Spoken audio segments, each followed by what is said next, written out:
The words hung in the air of our pristine, minimalist living room, as sharp and cold as the glass and steel coffee table between us. "I'm leaving you, David," my wife Amelia announced. Her tone was not one of sadness or anger. It was the flat, matter-of-fact tone of a CEO announcing a corporate restructuring. "I've met someone who understands my world, my ambitions. This life, this quiet little life we've built, it's not enough for me anymore." She stood there, perfectly poised in a dress that cost more than my monthly mortgage payment, a vision of polished, ruthless ambition. She looked at me, at my simple button-down shirt and worn jeans, and her expression was one of profound, almost pitying dismissal. "My lawyer will send over the papers," she continued. "I'm being more than generous. I'll let you keep the house. I just want what's in my personal accounts, my investments, and my car. I'm packed. A car is waiting for me. You'll never see me again." She expected me to argue, to plead, to break down. She expected the quiet, predictable, and in her eyes, weak man she had been married to for 15 years to crumble. I did none of those things. I simply looked at her, held her gaze for a long moment, and nodded. A single, slow, deliberate nod. "Okay," I said. My calmness seemed to unnerve her more than any emotional outburst would have. It was a data point that didn't fit her calculations. She frowned, a flicker of irritation crossing her perfect features. "Okay? That's all you have to say? You've clearly made your decision," I replied, my voice even. "There doesn't seem to be anything left to discuss. I wish you well." She stared at me for another moment. Then, with a huff of frustration, she turned and walked out of the door, out of the house, out of my life. The sound of the front door clicking shut was the only sound in the sudden vast silence of the room. I did not move. I listened to the sound of her expensive foreign car pulling away from the curb. The silence that remained was not empty. It was clean. In that moment, something inside me didn't break. It reset. A system that had been running with a critical, resource-draining error for years had finally been rebooted. My name is David Aris, 51 years old, and for the last 30 years, I have been a database architect. My job is to design, build, and maintain the vast, complex, and utterly invisible systems that run the modern world. I create order out of chaos. I build fortresses of data. I ensure that every piece of information is where it's supposed to be, that every transaction is secure, and that every query returns a correct and verifiable result. I am a man who believes in a single fundamental truth. Every system, no matter how chaotic it seems on the surface, has an underlying logic and a hidden log file. Amelia had seen me as her boring, predictable husband, the man who went to his quiet office every day to play with computers. She saw me as the stable, reliable utility that funded her increasingly extravagant lifestyle and her social climbing. She had no understanding of what I actually did. She didn't know that I was the chief architect of the core trading and risk management platform for one of the largest investment banks in the world. She didn't know that the quiet little life she so disdained was funded by my ability to design systems that handled trillions of dollars in transactions without ever failing. She saw a simple man. She never bothered to look at the architecture. She thought she was leaving me with the house and her debts. What she didn't know was that for the last 2 years, as I watched her pull away from me, I had been running a quiet, continuous audit of our shared life. I had seen the anomalies, the hidden accounts, the secret credit cards. I had been a silent observer of her own, personal system of deceit. Her declaration that I would never see her again was meant as a final, dramatic curtain drop. She had no idea that her life, her finances, and the very foundation of her new ambitious future were all inextricably linked to a series of digital systems that I had built. Systems that I, and only I, held the master keys to. I walked over to the large window and watched her car disappear down the street. "You'll never see me again," she had said. That part was probably true, but she would be hearing from me. Or rather, she would be hearing from the consequences of the systems I had put in place. The phone rang, jarring me from my thoughts. The caller ID read, Clara. It was Amelia's younger sister. Her voice was frantic, panicked. "David? Oh my God, David, you have to help me. It's Amelia. Something's happened. Something is terribly wrong with her accounts. She's been wiped out. Everything is gone." I took a slow, deep breath. The system was working perfectly. The reboot was complete. Clara's voice was a torrent of panicked information. Amelia called me from the airport. She was trying to transfer money to a new account, and it was gone. All of it. Her private investment portfolio, the one her financial advisor managed? It's empty. Her savings account is frozen. Her credit cards are all being declined. She thinks you did something. She's screaming, David. She says you've stolen everything. I listened patiently, letting her unload her sister's second-hand hysteria. Clara was a good person, a pediatrician who had always been faintly embarrassed by her older sister's social climbing ambitions. She was the only member of Amelia's family I had ever genuinely liked. I haven't stolen anything, Clara, I said calmly, when she finally paused for breath. Every penny of Amelia's money is exactly where she put it. The problem is, she doesn't seem to have a clear understanding of the system she was using. What does that mean? She asked, confused. It means, I said, choosing my words with the precision of a line of code, that her financial world was a bit more complicated than she thought, and she has just run into a firewall she didn't know existed. I ended the call by telling Clara that Amelia's new lawyer should contact my lawyer if she had any questions. I gave her the name and number of a woman named Sarah Chen, a legend in the world of forensic accounting and litigation. I knew the name alone would send a clear, powerful message. The story of that firewall had begun 2 years ago. It had started with a single anomaly, a piece of data that didn't fit the pattern. I was reviewing our joint tax returns, and I noticed a significant capital gain from the sale of some stocks in a brokerage account I didn't recognize. When I asked Amelia about it, she was dismissive. "Oh, that's just my personal portfolio, David," she'd said. "My financial advisor, Julian, manages it for me. It's all very complicated. You wouldn't understand." Julian Croft. He was a slick, charismatic man she had met at a charity gala. He had quickly become her guru, guiding her into a world of exclusive investment opportunities and private funds. A world she had made clear that was far too sophisticated for her boring, tech nerd husband. Her condescension was my first red flag. My entire career was built on understanding the most complex financial systems in the world. The idea that I wouldn't understand a simple brokerage account was laughable. It wasn't a statement of fact, it was an act of concealment. So I did what I do best. I ran a diagnostic. I didn't need to hack into her accounts. As her husband, I had legal access to all of our shared financial information. But more than that, I had built the digital infrastructure of our lives. I had set up our home network, our cloud storage, our password management system. I was the super user of our shared existence. A flashback. Amelia, struggling to set up a new laptop. "David, can you just handle this?" she'd said with an exasperated sigh. "Set it all up for me. I don't have time for this technical nonsense." I had set up her laptop, her phone, her tablet. I had linked them all to a secure shared cloud account that I had built, an account that performed automatic encrypted backups of all her data. It was a system designed for convenience and data protection, a system she had never bothered to understand. It was in those backups that I found the truth. I found the statements for her secret brokerage account. I found the emails between her and Julian, and I found the structure of their plan.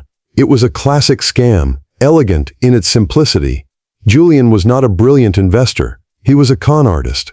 He was using Amelia's money that came from our joint accounts and the salary I earned, to invest in a series of high-risk speculative ventures and shell companies. The gains she was seeing were a fiction. He was running a small-scale Ponzi scheme, paying out early dividends from the money of new investors he was bringing in, creating the illusion of high returns. The core capital, however, was being siphoned off into his own accounts. But the most damning discovery was the one that implicated Amelia herself. Julian had convinced her to become a partner in his firm. She had signed documents, making her a co-owner of the LLC that was at the center of the scam. She wasn't just a victim. She was a willing, if ignorant, co-conspirator. She was so blinded by the promise of her own financial genius and so dismissive of my own expertise that she had walked, open-eyed, into a trap. This discovery changed everything. My initial hurt and suspicion were replaced by a cold, protective instinct. My life, my reputation, and my financial security were now legally entangled with a criminal enterprise. It was a critical system vulnerability. I had to patch it. I spent the next few months building my firewall. I didn't confront her. I didn't move my money. That would have been too obvious. Instead, I worked with Sarah Chen, my new lawyer, to create a series of legal and digital tripwires. We created an irrevocable trust in my name, with my 2 children from a previous marriage as the beneficiaries. We moved my personal, premarital assets into it.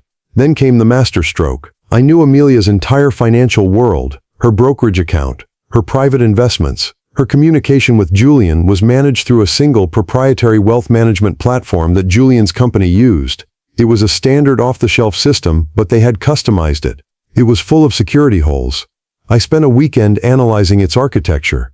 It was, to my professional eye, an amateurish mess. I found a critical vulnerability, a backdoor in the system's authentication protocol. It was a flaw so fundamental, it was almost beautiful. I didn't exploit it. I simply wrote a script. A quiet, patient, conditional script. The script was designed to do one thing. Upon the activation of a specific trigger, the filing of a divorce petition with my name on it, the script would execute.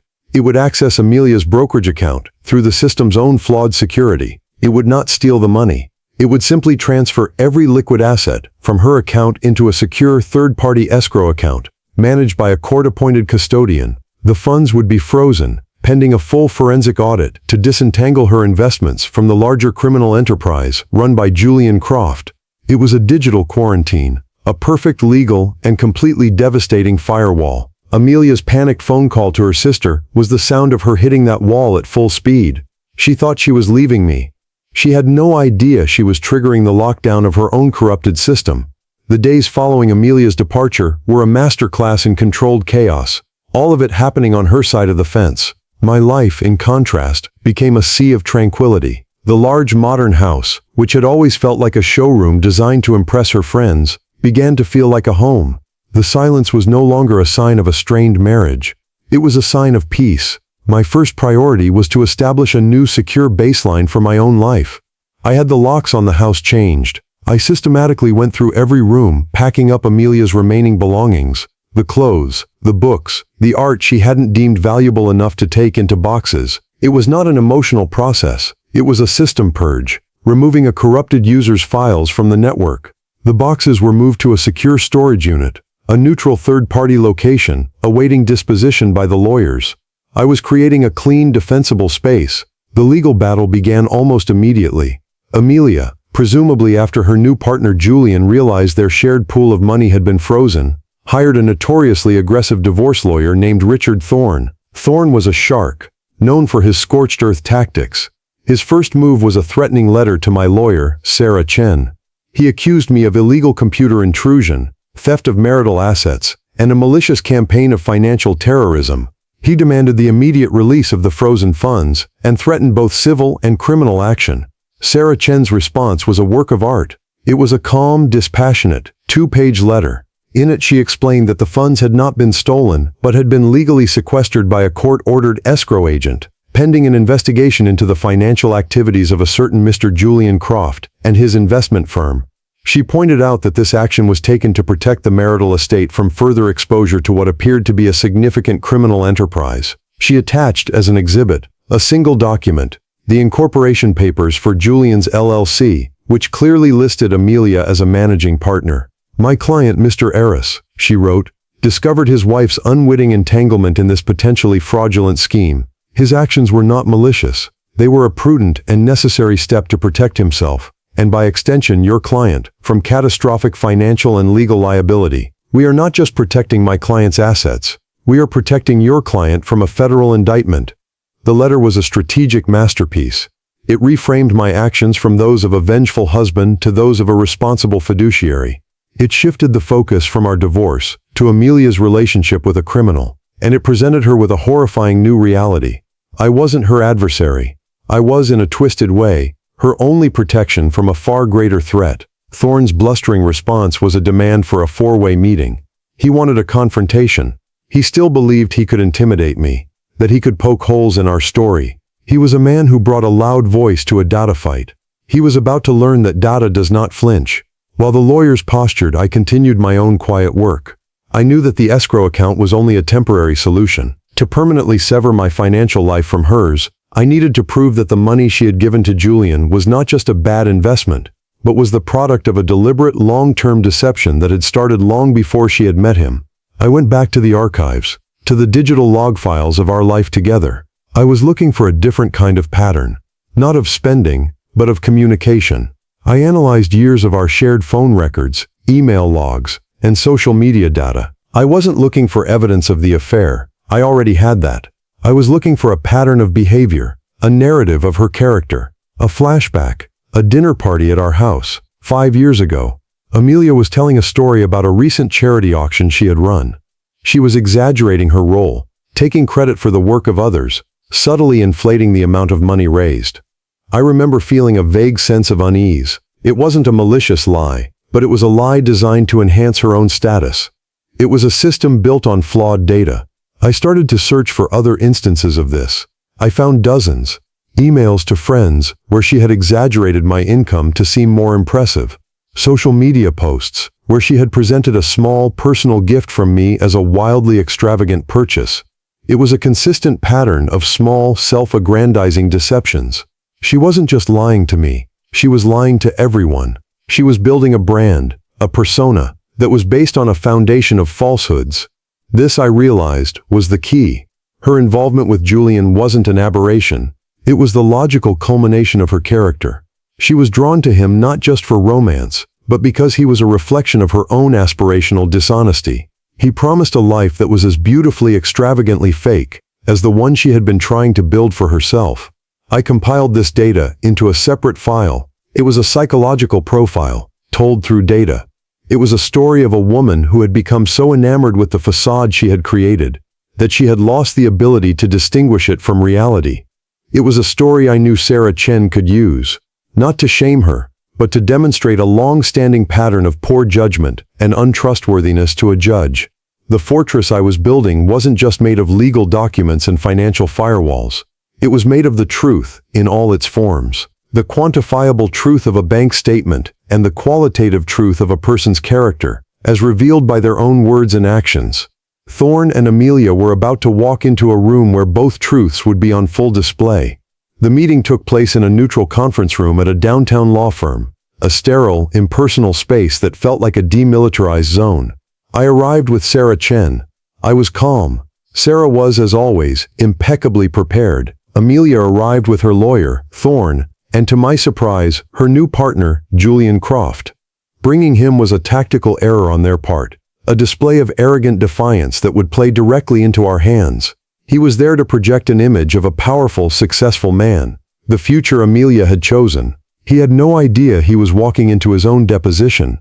Thorne began the meeting with his trademark aggression. "Let's be clear," he said, leaning forward on the table. "Your client, Mr. Maurice, has illegally frozen my client's personal assets. This is a malicious act, and we are prepared to pursue every available legal and criminal remedy if they are not released immediately." Sarah Chen did not respond to his bluster. She simply opened a file and slid a single document across the table. It was a flowchart, a beautiful, elegant, and utterly damning flowchart. "Let's talk about your client's personal assets, Mr. Thorne," she began, her voice cool and precise. "This chart, prepared by my client, a man who is, as you know, an expert in systems architecture, details the flow of funds from his personal salary and a joint marital account into a brokerage account managed by this man, Mr. Croft." She pointed a pen at Julian. "Over the last 2 years, over $1.2 million of marital funds were transferred into Mr. Croft's investment firm. Our analysis shows that these funds were then diverted into a series of high-risk ventures and shell companies, including a significant amount that was used for Mr. Croft's personal expenses." She then slid a second document across the table. It was a summary of Julian's credit report, which we had legally obtained. It showed a mountain of debt, multiple pending lawsuits, and a credit score that was in the Mariana Trench. "Your client's financial advisor is not a successful investor, Mr. Thorne," she continued. "He is a man on the brink of financial ruin. The money he took from your client wasn't invested. It was used to service his own massive debts. He was using her to bail out his own sinking ship." Julian's face went white. He started to protest, but Sarah cut him off. "Mr. Croft, I would advise you to remain silent. We have a full forensic workup of your company's finances. We are aware of the Ponzi-like nature of your dividend payments. The SEC would be very interested in our findings, as would the IRS." Thorne was staring at the documents, his face a mask of disbelief. He had walked into the meeting prepared to fight about a divorce settlement. He was now faced with evidence of a major financial fraud, with his own client sitting at the center of it. This is a misunderstanding," Amelia stammered. "Julian is a brilliant advisor. I am a partner in his firm. We are building a future, You are a partner in a criminal enterprise, Amelia, I said, speaking for the first time. My voice was quiet, but it carried the weight of 2 years of silent observation. You were so eager to believe in your own financial genius, so dismissive of my competence, that you failed to do the most basic due diligence. You signed documents you didn't read. You invested in a man you didn't investigate. You built your future on a foundation of lies, and now it is collapsing. Sarah Chen then delivered the final, devastating blow. Mr. Thorne, she said, we are prepared to drop our investigation into your client's complicity in this fraud. We will not forward our findings to the authorities. My client does not wish to see the mother of his former stepchildren go to prison. Amelia flinched at the phrase former stepchildren. It was a deliberate, precise cut. In exchange, Sarah continued, your client will sign a new divorce agreement. It will stipulate that she has no claim on any assets, real or financial, beyond her own personal belongings. She will walk away from this marriage with what she brought into it, which according to the records, is a 2014 sedan and a degree in art history. She will sign it today.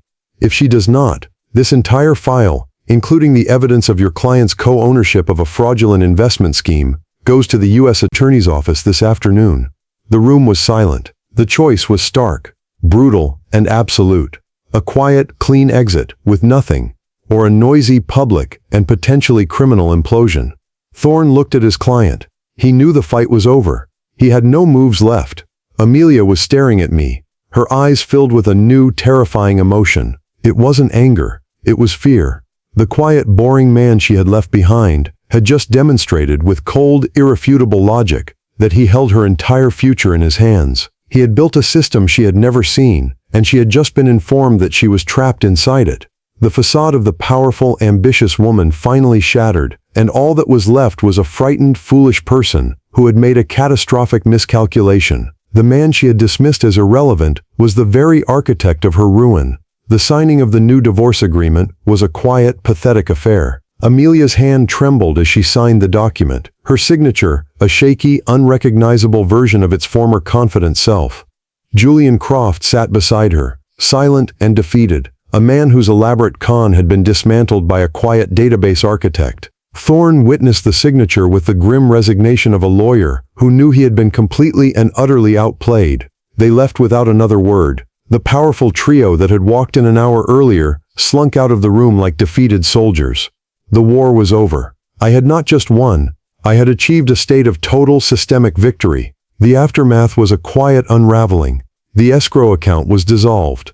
A portion of the funds was used to pay back the other, smaller investors. Julian had conned, a decision I made with Sarah, to mitigate any further legal blowback. The rest of the money that had been siphoned from my own accounts, was returned to my trust. Julian Croft, stripped of his fraudulent enterprise, declared bankruptcy and vanished into obscurity. Amelia, with no money and no powerful partner, was left adrift.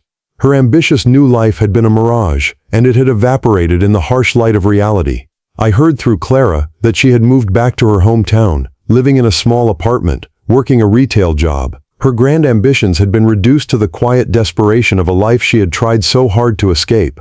I felt no joy in her downfall. Her fate was simply the logical output of a flawed system. She had made a series of bad decisions based on a foundation of arrogance and deceit. The system had, in the end, simply corrected itself. My life, in contrast, began to be rebuilt on a new foundation. The house, purged of her presence, became my sanctuary. I filled the empty closets and drawers with my own things. I turned one of the spare bedrooms into a library, filled with books on history, architecture, and of course database theory. It was a space that reflected me, not the person Amelia had wanted me to be. I found a surprising peace in the solitude. The constant low-level stress of living with a person who held me in contempt was gone. The quiet of the house was a comfort, not a void. I focused on my work, finding a renewed passion for the elegant logic of a well-designed system. My relationship with Clara, Amelia's sister, was an unexpected gift.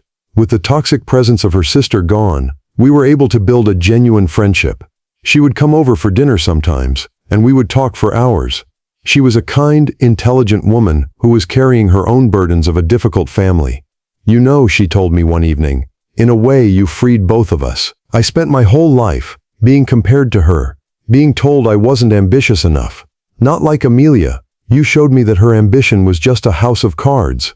A few months after the divorce was finalized, I was working late in my home office. I was designing a new complex data sharing protocol for a client. The work was absorbing, a beautiful puzzle of logic and security. As I was saving the file, I named it. I called it the Clara Protocol. It was a system built on a new set of principles for me. Not just security and efficiency, but on transparency and trust.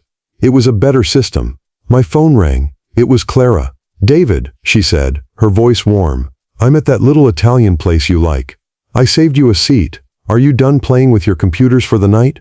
I looked around my quiet, orderly office. I looked at the screen, at the elegant lines of the system I was building, and for the first time in a very long time, I felt a sense of profound, uncomplicated peace.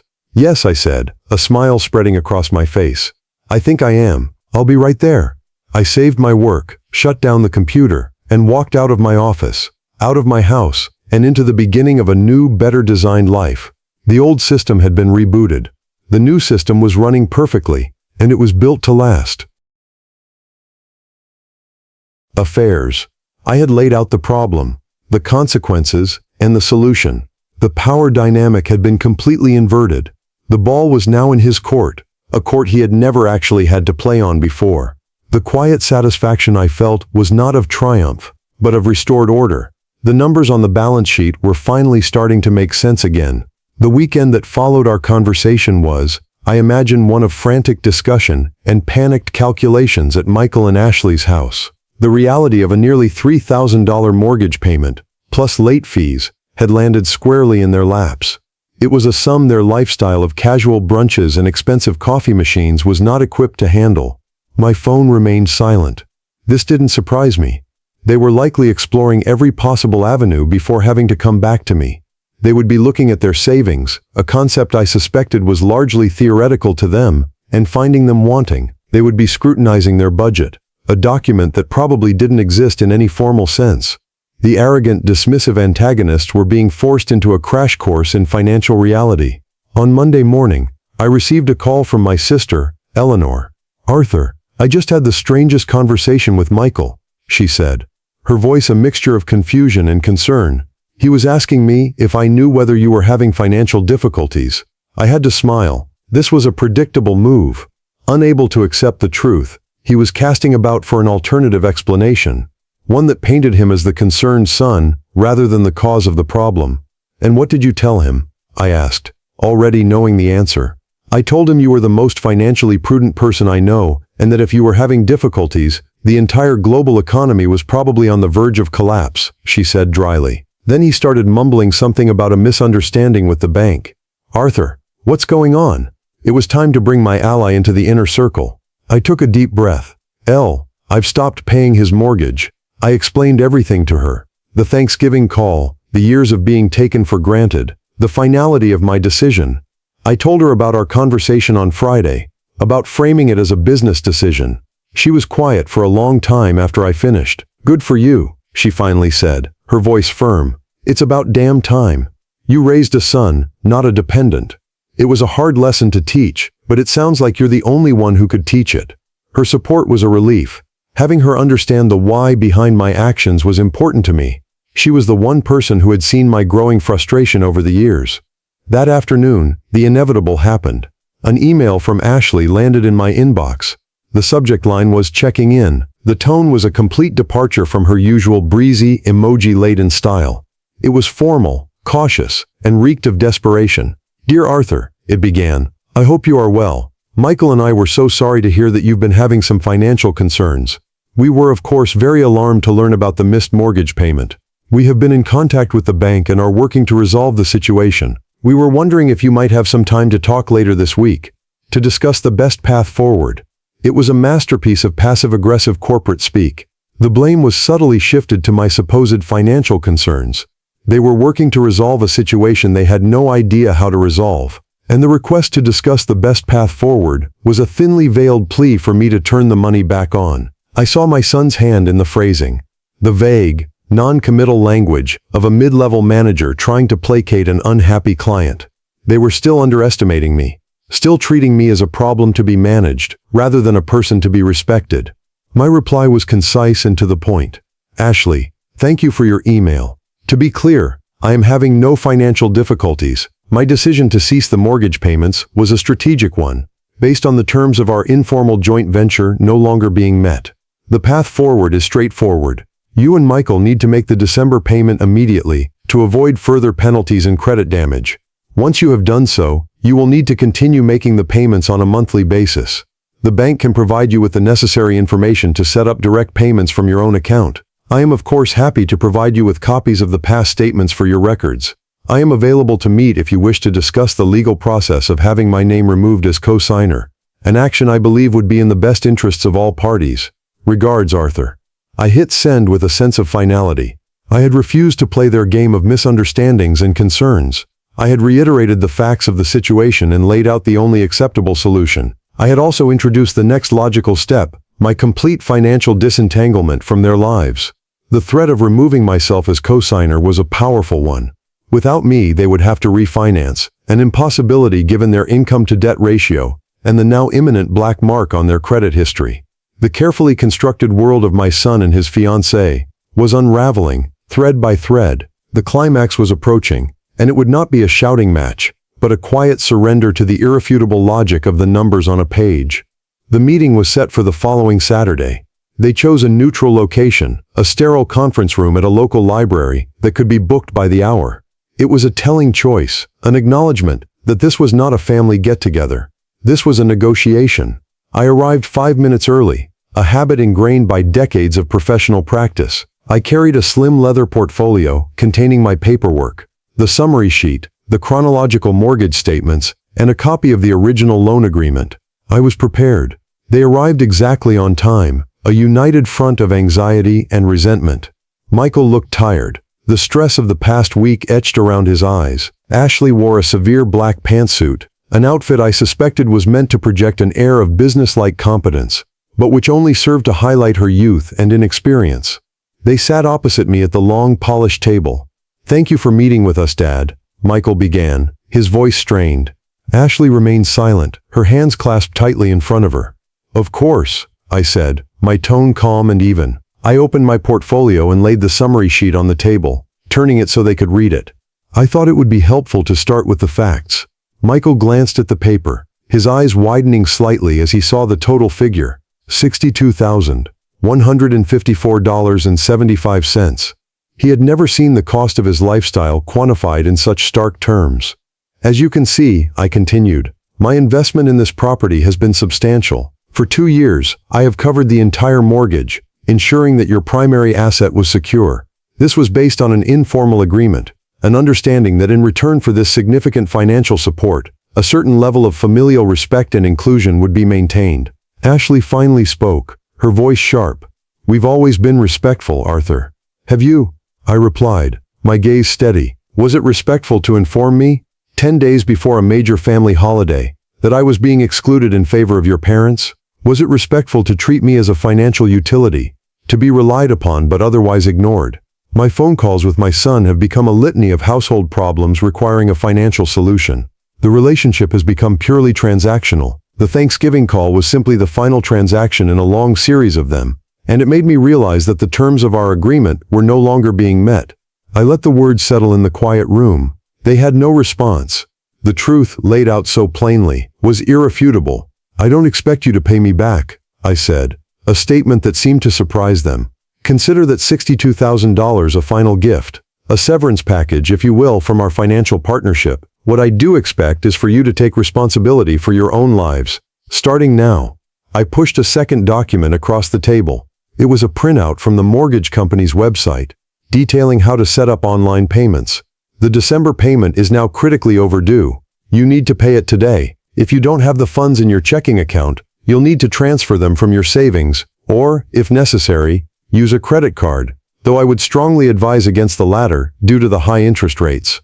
The mention of credit cards was a deliberate, calculated jab, a reminder of their casual spending habits. Michael looked down at the table, his shoulders slumped in defeat. The entire edifice of their comfortable life was a sham, built on my money and their irresponsible choices. "Then you have a serious problem," I said, my voice devoid of sympathy. You have a lifestyle that you cannot afford. You will have to make some difficult choices. You may have to sell the house. Given the equity that has accrued, thanks to my payments, you would likely walk away with a small profit. You could use that to find a more affordable place to live, perhaps an apartment that is within your actual budget. The word apartment hung in the air like a death sentence. To them, the house was a symbol of their success, of their arrival into a certain social stratum. The thought of giving it up was clearly devastating. This was the climax. Not a fiery explosion, but the quiet, crushing weight of reality. The antagonists, so full of arrogance and entitlement just a few weeks ago, were now facing the consequences of their actions. They were seeing their future, a future without my safety net, and it terrified them. I will not be reinstating the payments, I said, my voice firm, and I will be contacting my lawyer on Monday to begin the process of having my name removed from the loan. You will need to refinance. Whether the bank will allow that, given your financial situation and the imminent credit damage, is uncertain. That is the situation you have created for yourselves. I stood up, placing my documents back in my portfolio. I believe we're done here. I had said everything I needed to say. The rest was up to them. The lesson was over. The tuition was now due. The aftermath was not swift, but it was decisive. The meeting in the library conference room had been the turning point. Stripped of their assumptions, and faced with the stark reality of their finances, Michael and Ashley were forced to act. A week after our meeting, I saw a significant withdrawal from a joint investment account I had set up for Michael years ago. An account I knew he had largely forgotten about. It was just enough to cover the overdue December mortgage payment and the late fees. It was a stopgap, a temporary plug in a dam that was about to burst, but it was in action. They had chosen to sacrifice a piece of their future to salvage their present. My lawyer, a sharp and efficient man named David, began the process of formally requesting my removal as cosigner. As expected, the bank refused. A cosigner is a form of insurance, and they were not about to let their policy lapse, especially now that the primary borrowers had proven themselves to be a risk. This forced Michael and Ashley's hand. Their only option was to sell the house. The for sale sign went up in their front yard, just after New Year's. It was a quiet, public admission of defeat. The house sold quickly, the market being what it was. As I had predicted, the equity I had built for them provided a small but not insignificant profit. They walked away with enough money for a security deposit, and several months' rent on a small apartment on the other side of town, far from the trendy neighborhood they had been so proud of. The grand two-story colonial was replaced by a two-bedroom walk-up. The fancy outdoor kitchen was gone, replaced by a galley kitchen with aging appliances. The life of casual luxury they had taken for granted had evaporated. I did not gloat.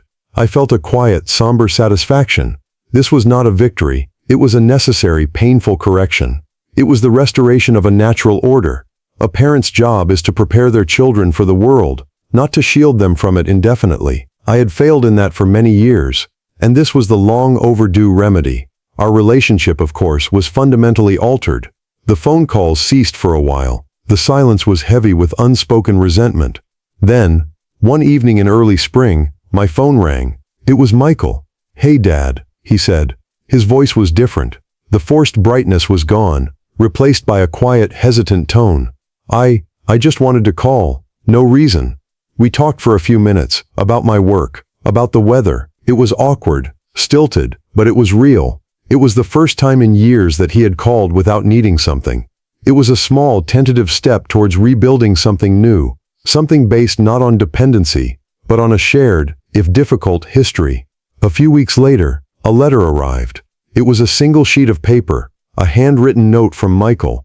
"Dad," it read, "I've been doing a lot of thinking. I understand now. I'm sorry." It was not a full apology, not a detailed accounting of his transgressions, but it was enough. It was an acknowledgement. It was a start. I put the note in my desk drawer, next to the file labeled MP Property. The account was finally, truly, closed. My name is Arthur Pendleton, 58 years old, and I am a father again, not a bank.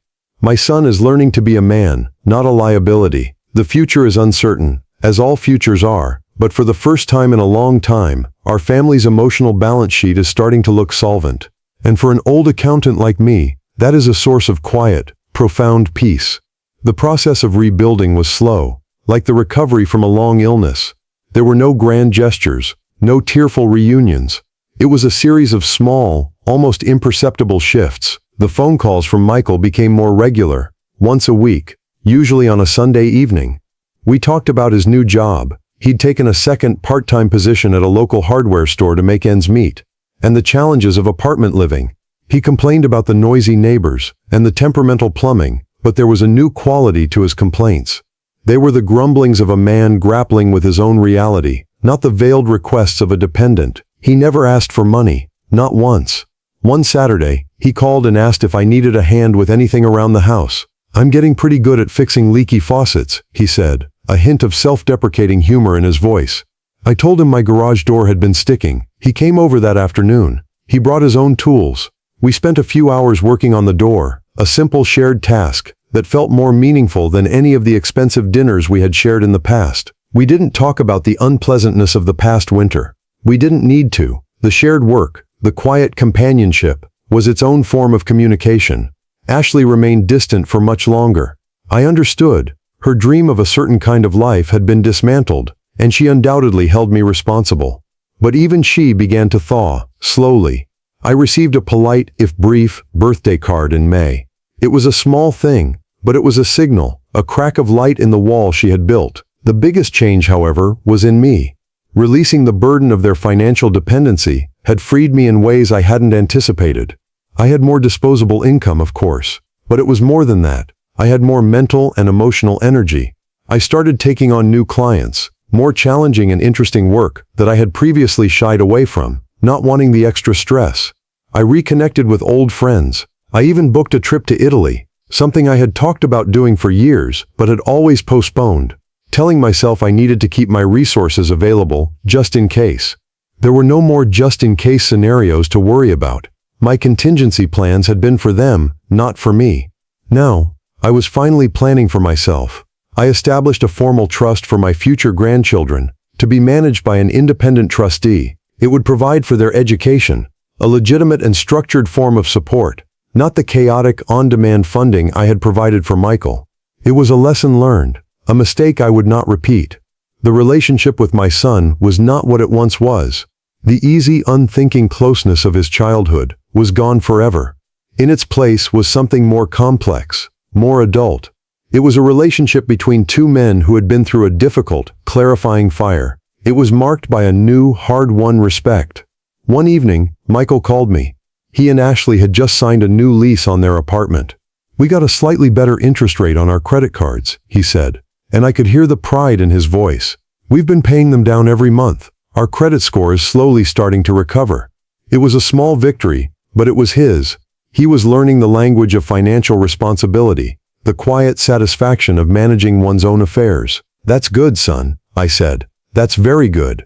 The resolution was not a fairy tale ending where everything went back to normal. It was something far more realistic, and ultimately, more satisfying. The antagonist had been forced to become a protagonist in his own life, and I, the quiet, methodical planner, had finally achieved a positive return on my investment. It wasn't monetary, but it was invaluable. It was the return of my son. The quiet rhythm of our new relationship continued to establish itself over the next year. The weekly phone calls became a fixture, a comfortable touchstone for both of us. The conversations expanded beyond the immediate challenges of his budget to include his thoughts on his work, his hopes for the future, the simple day-to-day details of his life. He was becoming a person to me again, not just a problem to be solved. Ashley, too, slowly re-emerged. One day, I received a text from her with a photo of a lopsided, slightly burnt cake. The caption read, "My first attempt at baking from scratch. Tastes better than it looks, I promise." It was a peace offering, a gesture of humility that would have been unthinkable a year prior. I replied, "Practice makes perfect. Looks like a good start."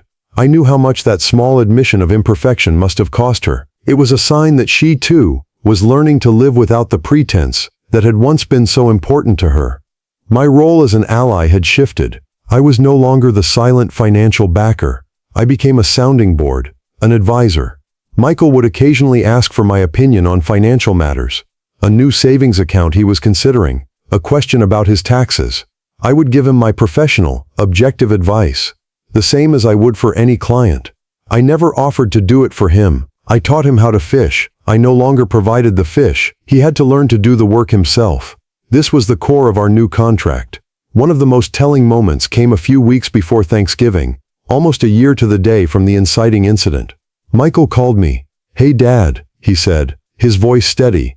"I know it's early, but Ashley and I were wondering what your plans were for Thanksgiving. We were thinking of having a small dinner at our apartment. It won't be anything fancy, but we'd really love for you to come." The humility in his offer was profound. He was not assuming my presence. He was requesting it. He was acknowledging that my time and company were things to be valued, not demanded. The contrast with the previous year's phone call was stark. "I would like that very much, Michael," I said, a genuine warmth spreading through my chest. "Just tell me what I can bring." The cycle had come full circle. The initial betrayal, the quiet planning, the calculated execution of my plan, the confrontation, and finally the resolution. It had all led to this, a simple invitation, freely given and gratefully accepted. The core narrative loop was complete. The protagonist, a man who had felt invisible in his own family, had been vindicated not through revenge, but through the quiet assertion of his own value. The antagonists, their world of entitlement shattered, had been forced to grow, to adapt, to become self-reliant. It was a form of justice, not the loud, triumphant kind seen in movies, but the quiet, satisfying justice of a balanced ledger. I had my son back, not as a dependent, but as a man. And as I looked ahead to the holiday, to a simple meal in a small apartment, I knew it would be the most satisfying Thanksgiving I had had in years. The quiet professional had completed his most important audit, and the books were finally, definitively, in balance.